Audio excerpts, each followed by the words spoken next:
जय हिंद दोस्तों। हम लोग पिछली वाली क्लास में देखे थे गति के समीकरणों का निगमन कैसे होता है।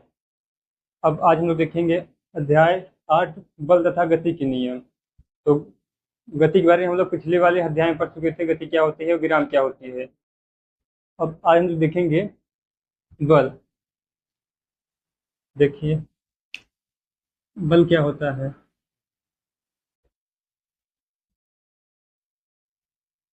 जैसे कोई वस्तु है उस पर आप कुछ बल लगाएंगे तो उस वस्तु में उसकी स्थिति में आकार में परिवर्तन हो जाए।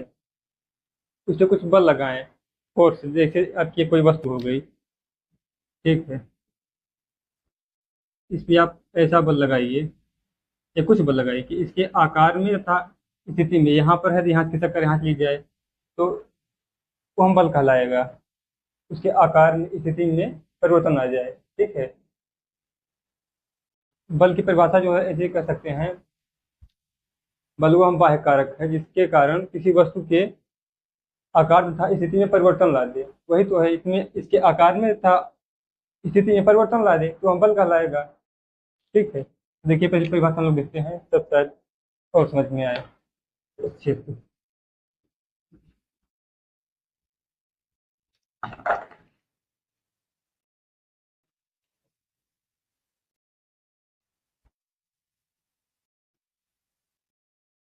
बल वह बाह्य कारक बल है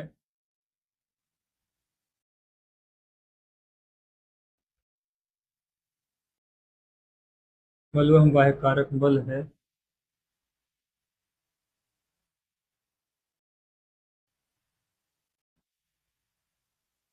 जिसके कारण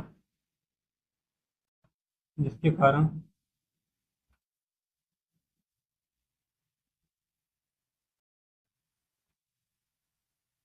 वस्तु के आकार वस्तु के आकार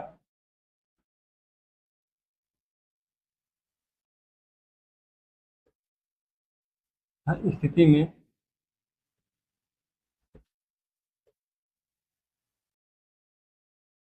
परिवर्तन लाए बल कहलाता है।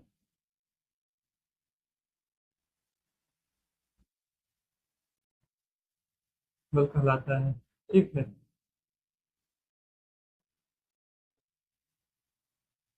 तो बल वह एक बाह्य कारक है जिसके कारण किसी वस्तु के आकार तथा उसकी स्थिति में परिवर्तन आ जाए।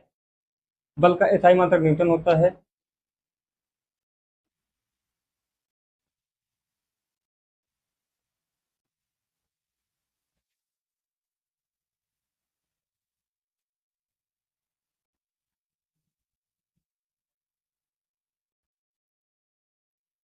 बल का एसआई मात्रक न्यूटन होता है। वैसे भौतिक राशि की बात की जाए तो बल बल को हमें काउंट करने के लिए दिशा भी चाहिए और इसमें बल में कुछ परिणाम भी होता है, यानी भार भी होता है और दिशा भी चाहिए हमें, किस दिशा में जा रहा है। इसलिए इसमें परिणाम भी है और दिशा भी है, इसलिए हम भौतिक राशि में सदिश राशि होगा। अगर केवल दिशा भी होता, दिशा ही केवल होता तो अदिश राशि हो जाती। इसमें दिशा और परिणाम दोनों है, इसलिए भौतिक राशि में यह सदिश राशि होगा। इस लिख दीजिए यह एक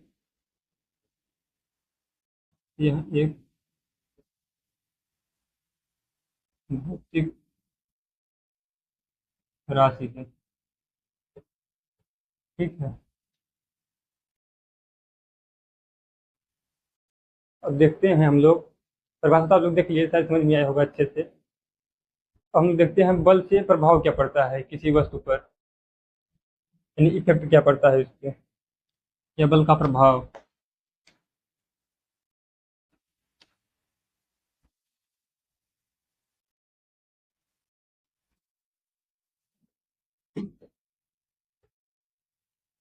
जैसे कोई वस्तु चल रही है, कोई वाहन चल रही है रोड पर, मान लीजिए आपकी ये रोड हो गई और आपकी वाहन हो गई बस, ठीक है।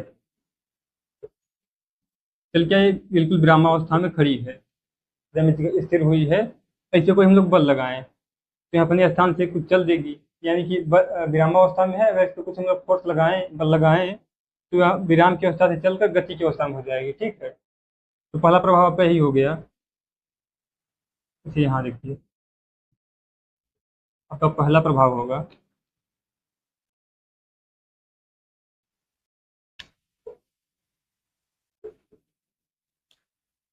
कि वह विराम की अवस्था से गति की अवस्था में हो गई, उसे कुछ बल लगाए तो। इसे लिखिए, यदि किसी वस्तु,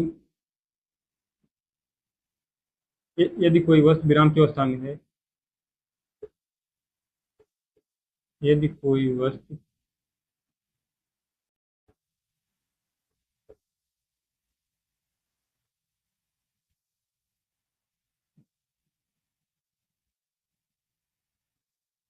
विराम की अवस्था में है,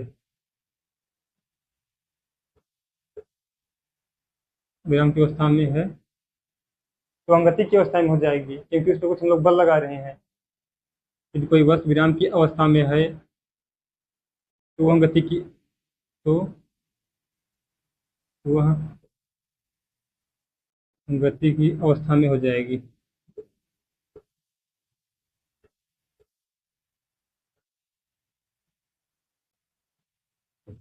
ठीक है।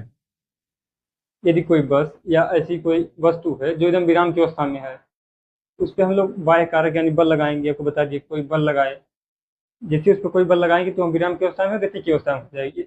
बल का यहाँ पहला प्रभाव है। ठीक है। दूसरा प्रभाव देखते हैं क्या होता है। दूसरा प्रभाव जो कहता है, जैसे कोई वस्तु अब गति में हो गई, हम लोग पहला बल लगाए उस पर, तो विराम में से गति में हो गई। अगर हम लोग फिर से बल लगाएं उस पर, गति में तो है ये है, और उस पर बल लगा दें, उसकी जो स्पीड है और तेज हो जाएगी। ठीक है। तो तीसरा, दूसरा प्रभाव है, यदि कोई वस्तु गति की अवस्था में है, ठीक है, गति की अवस्था में है, तो उस पर हम लोग बल लगा दें, और तो उसकी जो गति है तेजी से होने लगेगी, यानी कि स्पीड उसकी बढ़ जाएगी। उस पर लगा दें हम लोग बल, तो गति तेजी से होने लगेगी।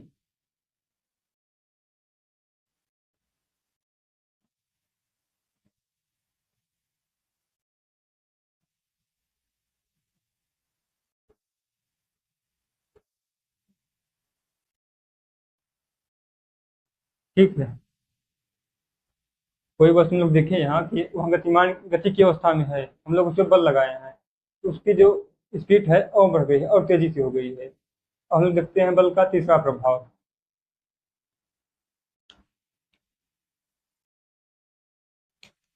तीसरे प्रभाव में देखते हैं, जैसे कोई वस्तु गतिमान है, ठीक है, इस तरफ से बस है आपकी, चल रही है, चल रही है मतलब सड़क पे एकदम तेजी से गतिमान है, और इस पे बल हम लोग विपरीत दिशा में लगाए, यानी कि बस तो इस तरफ जा रही है इधर, ऐसे ऐसे, और बल हम लोग इधर से लगाएं।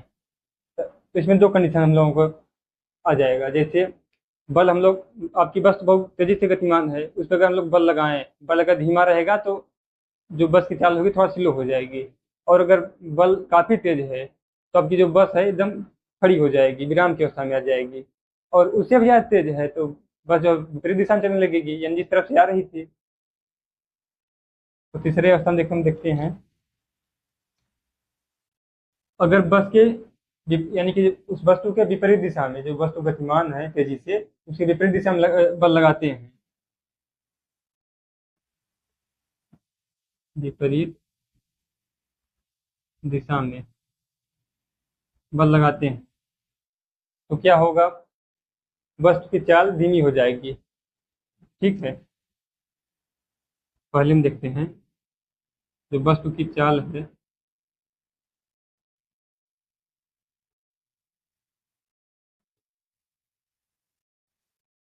धीमी हो जाएगी। और दूसरे में क्या होगा,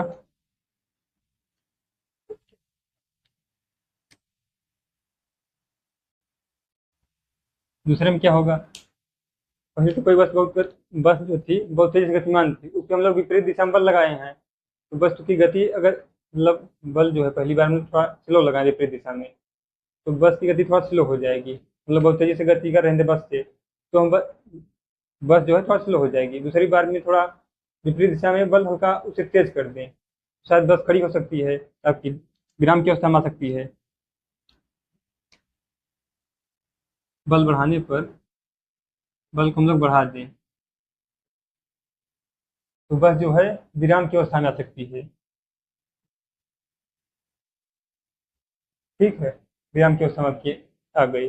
अब अगर हम लोग बल और तेज कर दें, मतलब कि उसकी जो जो हम लोग बल लगा रहे हैं बस पर विपरीत दिशा में, और ज़्यादा कर दें बल को, तो हम जो बस चल रही है इस दिशा में, वो हम विपरीत की दिशा में भी चलने लगेगी, यानी जिस तरफ से आ रही थी बस उसी दिशा में आने लगेगी। ठीक है, यहाँ लोग देखिए आप लोग, तीसरी कंडीशन जो आएगी आपकी,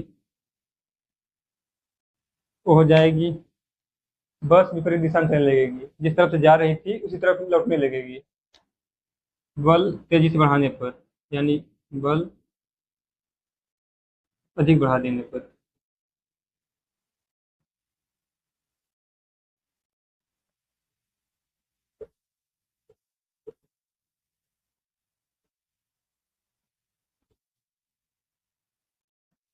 बस विपरीत दिशा में चलने लगेगी।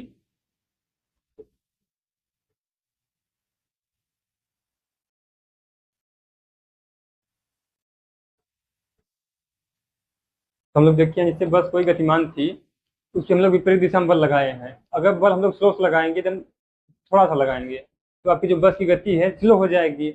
और उससे भी ज़्यादा बल लगाएंगे तो बस आपकी खड़ी हो सकती है, यानी विराम की अवस्था में आ सकती है। और उससे भी ज़्यादा बल लगा दें तो आपकी जो बस है विपरीत दिशा में चलने लगेगी। तो आपको तीनों कंडीशन लिखा दिए हैं। अब शुरुआत देखते हैं एक बार फिर से, मतलब आपके रिविजन कराते हैं। यदि कोई वस्तु विराम की अवस्था में है, यानी कि बस आपकी जो है एकदम विराम की अवस्था में है, तो उस पर अगर कोई बल लगा लेते हैं हम लोग, बाहर से कोई बल ले आते उस पर लगा देते हैं, तो हम गति की अवस्था में हो जाएगी। सिंपल सी बात है। कोई बस खड़ी है, उस पर बाहर से बल लगाएंगे तो विराम की अवस्था में आ जाएगी। और कोई जैसे बस गतिमान है, चल रही है, उस पर बल लगाएंगे तो बस की गति और तेजी हो जाएगी। ठीक है, जैसे कोई बस अब चल रही है तेजी से, उसके विपरीत दिशा में बल लगाएं, बस ऐसे जा रही है, हम लोग बल ऐसे लगाएं, इधर से कोई बल लगाएं, तो उसमें तीन कंडीशन आ जाएगी। या तो बस थोड़ी स्लो हो जाएगी, या फिर बस खड़ी हो सकती है, विराम की अवस्था में आ सकती है, या फिर बस जो है आपके विपरीत दिशा में चलने लगेगी, पीछे की ओर चलने लगेगी। ठीक है, तो हम लोग देखेंगे बल के कितने प्रकार होते हैं।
जैसे आपसे कोई पूछता है कि बल कितने प्रकार के होते हैं, तो आप बताइए।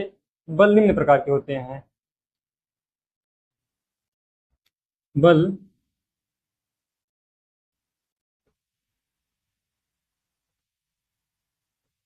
निम्न प्रकार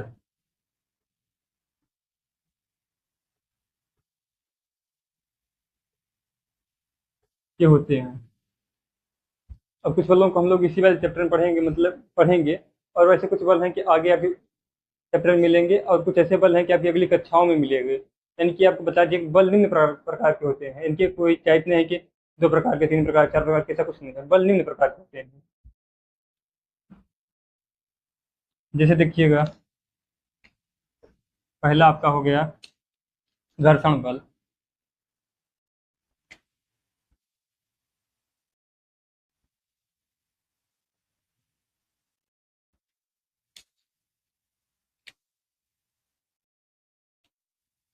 दूसरा आपका हो गया चुंबकीय बल।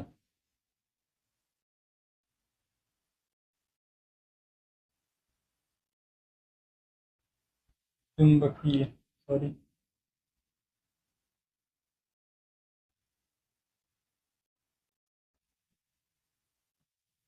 चुंबकीय बल। तीसरा हो गया आपका अभिकेंद्रीय बल। अभिकेंद्रीय बल।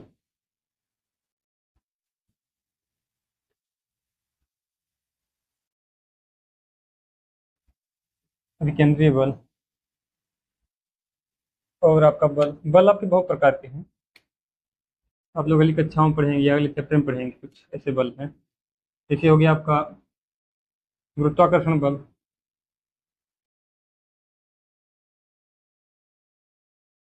गुरुत्वाकर्षण बल, ठीक है। और गुरुत्वाकर्षण बल हो गया ये, इसमें आपको पढ़ना है संतुलित बल, संतुलित बल, असंतुलित बल।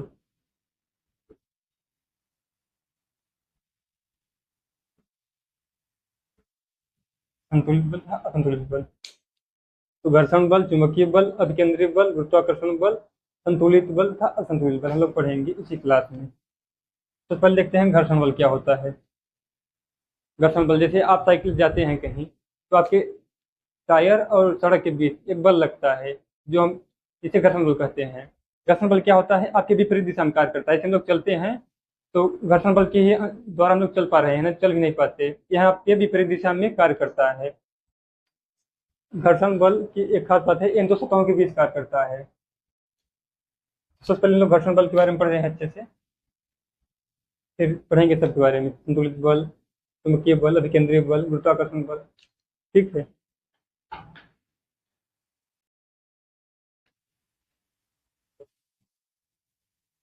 देखिए यहाँ कुछ भाषा लिख देते हैं, क्या होती है घर्षण बल, यहाँ के सिलेबस में भी है, आप लोग इसे अच्छे से पढ़िए। घर्षण बल क्या होता है, दो सतहों के बीच कार्य करने वाले बल को ही घर्षण बल कहते हैं। अच्छा, आप लोग परिभाषा लिखिए, दो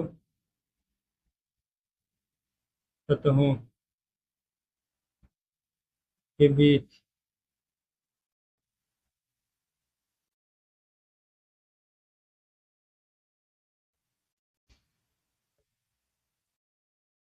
कार्य करने वाले बल को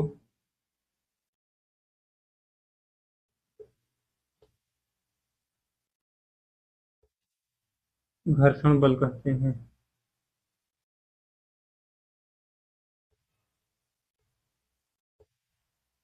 ठीक है। तो दो सतहों के बीच कार्य करने वाले बल को ही घर्षण बल कहते हैं। जैसे होगी आपकी सड़क पर चलना, एक तो आपका पैर हो गया नीचे या चप्पल हो गया, और सड़क हो गई, यहाँ पे दो सतह है, उसके बीच एक बल कार्य कर रहा है, इसे घर्षण बल कहते हैं। यह विपरीत दिशा में कार्य करता है, ठीक है। इसी द्वारा हम लोग चल पा रहे हैं, इसी लोग चल रहे हैं तो पीछे की ओर हमें फेंक रहा है, तभी तो हम लोग आगे बढ़ रहे हैं। तो ऐसा लिख लीजिए नोट में, शायद चाहे, यह बल विपरीत दिशा में कार्य करता है, यह बल विपरीत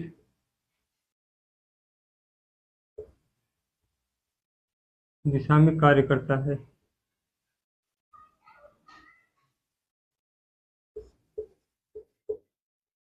ठीक है। और एक नोट लिख लीजिए आप लोग, यह एक आवश्यक बुराई है, घर्षण एक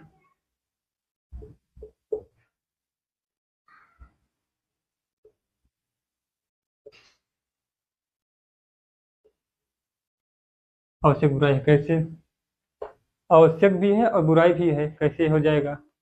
तो आवश्यक इसलिए है कि हम लोग चल पा रहे हैं अच्छे से, अगर घर्षण नहीं काम करेगा तो हम लोग चल कैसे पाएंगे, गिर जाएंगे भाई, हम लोग पीछे नहीं फेंक पाएंगे, विपरीत दिशा में काम करता है घर्षण बल। और बुराई कैसे है, जैसे आप लोग चल रहे हैं तो इस पे एक बल लग रहा है, घर्षण मतलब कि घिस रहा है, आपका चप्पल जो है या टायर है, जो आपकी वाहन चलती है सड़क पर, और टायरें मतलब आपकी घिसती हैं यानी कि खत्म हो रहा है धीरे धीरे, तो बुराई है और आवश्यक भी है। तो घर्षण एक प्रकार की आवश्यक बुराई है। अब लोग लिख लीजिए घर्षण बल की परिभाषा, दो सतहों के बीच कार्य करने वाले बल को घर्षण बल कहते हैं, यह विपरीत दिशा में कार्य करता है घर्षण बल, और यह एक प्रकार का आवश्यक बुराई है, ठीक है। अब हम लोग देखते हैं चुंबकीय बल।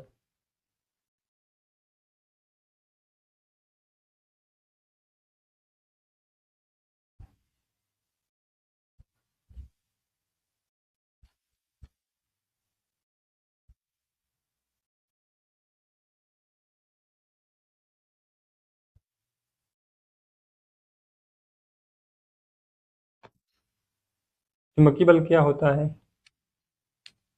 इसे आपने कभी बचपन में देखा होगा चुम्बक, और कोई चुम्बक को सटा के देखे होंगे, मतलब चिपक रहा था आपस में।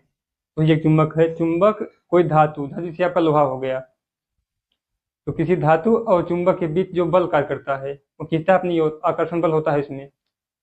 आकर्षण को मतलब खींचता है, जिसे आकर्षण का बल कहते हैं। इसे ठेलता है, उसे प्रतिकर्षण बल कहते हैं। तो चुंबक और धातु के बीच जो बल कार्य करता है, जो आकर्षण बल लगता है, उसे ही चुंबकीय बल कहते हैं।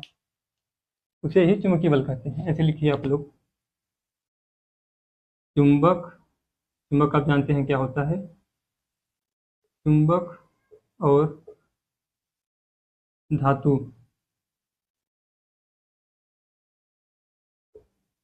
धातु के बीच आकर्षण बल को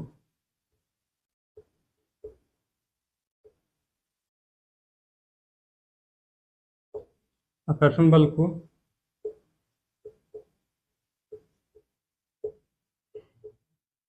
चुंबकीय बल कहते हैं।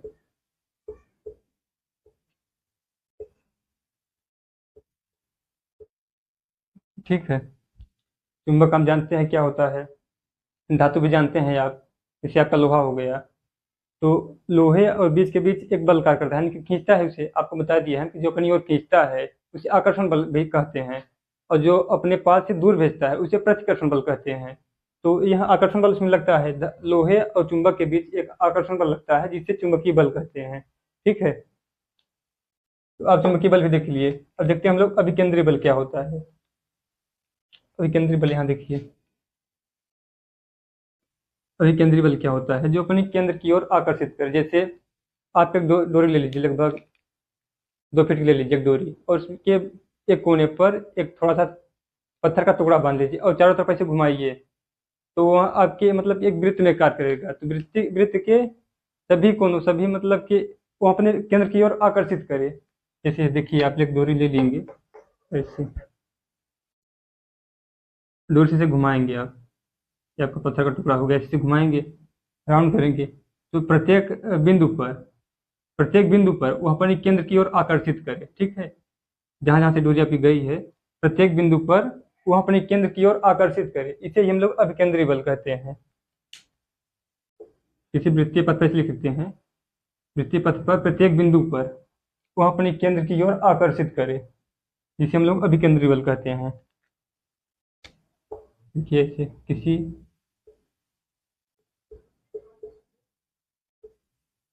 वृत्तीय पथ पर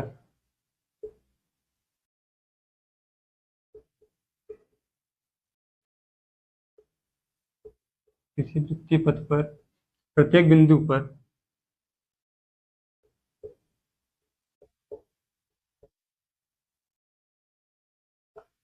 अपनी केंद्र की ओर आकर्षित करे।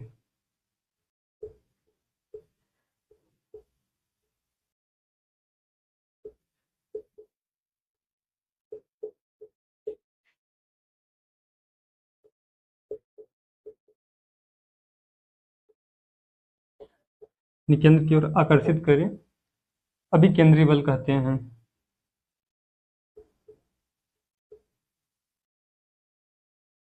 अभिकेंद्री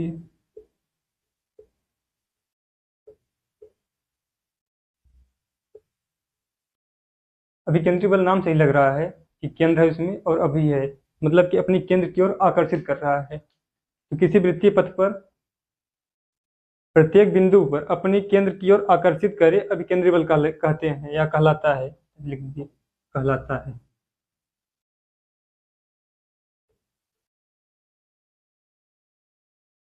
ठीक है। हम लोग देख चुके हैं घर्षण बल, चुंबकीय बल, अभिकेंद्री बल। अब देखते हैं गुरुत्वाकर्षण बल। गुरुत्वाकर्षण का आप एक चैप्टर है, इसके अगले वाले चैप्टर में ही, तो उसके बारे में अच्छे से पढ़ेंगे, लेकिन थोड़ा इसकी परिभाषा तक देख लेते हैं इसी वाले चैप्टर में।